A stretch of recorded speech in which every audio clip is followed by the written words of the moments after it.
नमस्कार, आप देख रहे हैं Satyavarta TV news. Satyavarta TV news में आपका स्वागत है। आइए नजर डालते हैं आज के मुख्य समाचारों पर। स्वर्गीय कुसुम माधव सोरे के 5वें पुण्य स्मरण पर कीर्तन का किया गया आयोजन। बता दें, वालसिंद स्थित बापदेव पाड़ा में भाजपा व्यापारी आघाड़ी ठाणे जिला ग्रामीण अध्यक्ष डॉक्टर यशवंत दादा सोरे के निवास स्थान पर स्वर्गीय कुसुम माधव सोरे की 5वीं पुण्य स्मरण पर कीर्तन का आयोजन किया गया, जिसमें डॉक्टर यशवंत दादा सोरे, संतोष सोरे, संजय सोरे व पूरा सोरे परिवार ने मिलकर स्वर्गीय कुसुम माधव सोरे की 5वीं पुण्य स्मरण मनाई। तो वहीं पर सोरे परिवार के साथ साथ इनके नाते रिश्तेदार मित्र परिवार ने भी आकर स्वर्गीय कुसुम माधव सोरे की प्रतिमा पर माल्य पुष्प अर्पित कर भावपूर्ण श्रद्धांजलि दिए।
कशाला म्हणतात जो कोण्याच परिस्थितीत बदलत नाही त्याला स्वभाव म्हणतात। अशी कितीतरी माणसं आहेत की ते मुलं माय बापाला सांभाळत नाही तरी माय बापाने अजून त्यांना सोडलं नाही। हे सानपाड आहे मुंबईमध्ये, सानपाड्यामध्ये आधार वृद्धाश्रम आहे। त्या वृद्धाश्रमाचं नाव काय? आधार नावाचा वृद्धाश्रम। पूज्यपाद मला एकदा तिथं जाण्याचा प्रसंग आला। कुठे? त्या आश्रमात। आणि त्या ठिकाणचा जो संयोजक होते, जे आयोजक म्हणजे त्या ठिकाणचे अधिकारी, त्याने महाराज तुम्ही आलायच तर जरा अर्धा तास आमच्या लोकांना काही बोला ना। मग सगळे वृद्ध एका हॉलमध्ये गोळा केली, मी प्रवचन केलं अर्धा तास।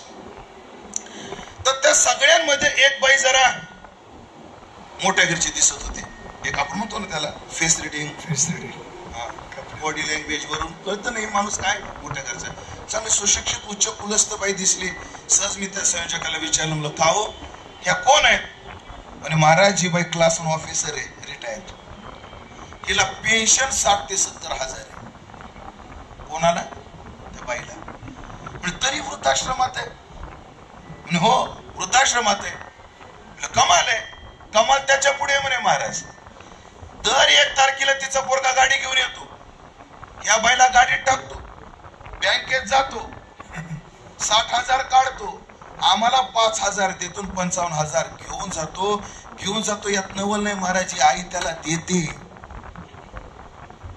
म्हणजे जिला 60,000 रुपये काय महाराज पेन्शन आहे, अशी आई वृद्धाश्रमात जरी टाकली तरी त्या आईचं मुलाविषयी प्रेम कमी होत नाही का? कारण तिचा तो स्वभाव आहे, आईशी कळवळ्याची जाते।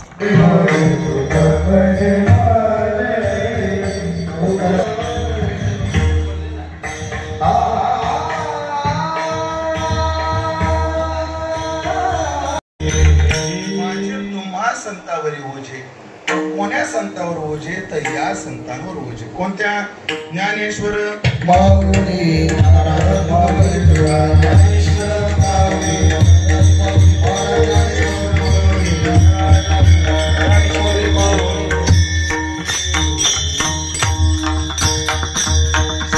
संपलेला वर्षापूर्वी म्हणजे नवरात्रीच्या महापर्वामध्ये झालं।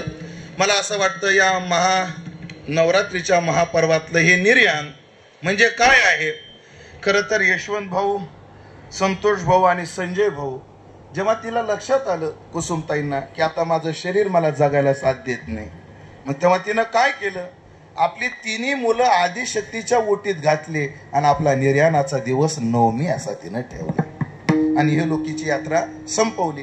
त्यांच्या जाण्याने आदरणीय यशवंत भाऊ सोरे, संतोष भाऊ, संजय भाऊ, मीनाताई आणि सुवर्णाताई यांच्या जीवनातलं मातृछत्र गेलं। खरं तरी सगळी संपन्न आहेत, असं जरी असलं, एवढी संपन्नता जरी असली तर आईच्या छत्रा वाचून जीवन माणसाचं पोरकं असतं.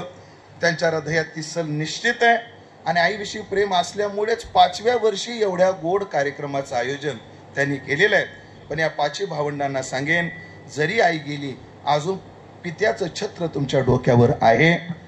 खरं सांगतो मंडळी, वयाच्या 50च्या नंतर बायको जाणं हे फार मोठं दुःख आहे. त्याचं कारण सांगतो. आपल्याकडे पहा, पुरुषांपेक्षा बायकोचं वय कमी का? त्याचं कारण काय? त्याचं कारण आहे, स्त्री घरामध्ये मिसळलेली असते. अटॅचमेंट म्हणतो ना आपण, पुरुषापेक्षा स्त्रीची घरामध्ये काय असते? जास्त असते. पुरुषाची कमी असते. मग काय होतं, पुरुष जर गेला आणि बाई जर मागं राहिली तर ती घरामध्ये आधीच गुंतलेली असते, तिची अटॅचमेंट असते, मग तिला जगणं सोपं जातं. पण बाई जर आधी गेली आणि पुरुष जर नंतर गेला, त्याला जगायला जड जातं. का?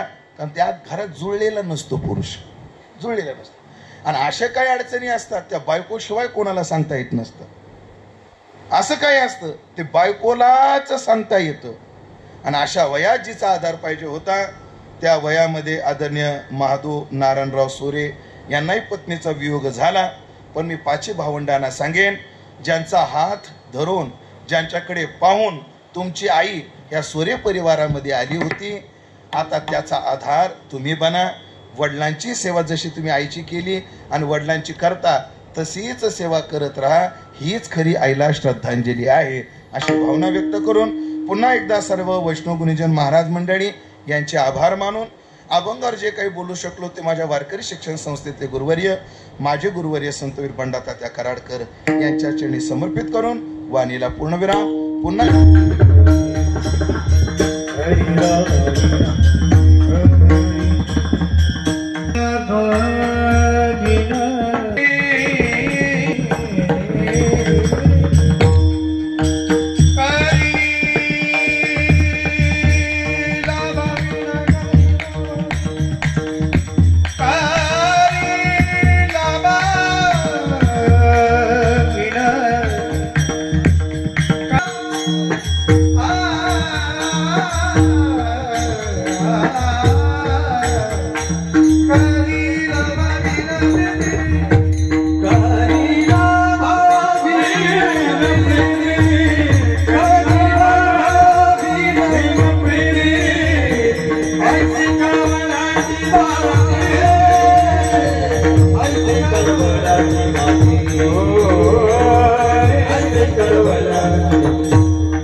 मातृत्वाचं स्मरण देऊन। इसी तरह सबसे पहले खबरों को देखने के लिए हमारे चैनल को सब्सक्राइब करें, लाइक करें, शेयर करें। धन्यवाद।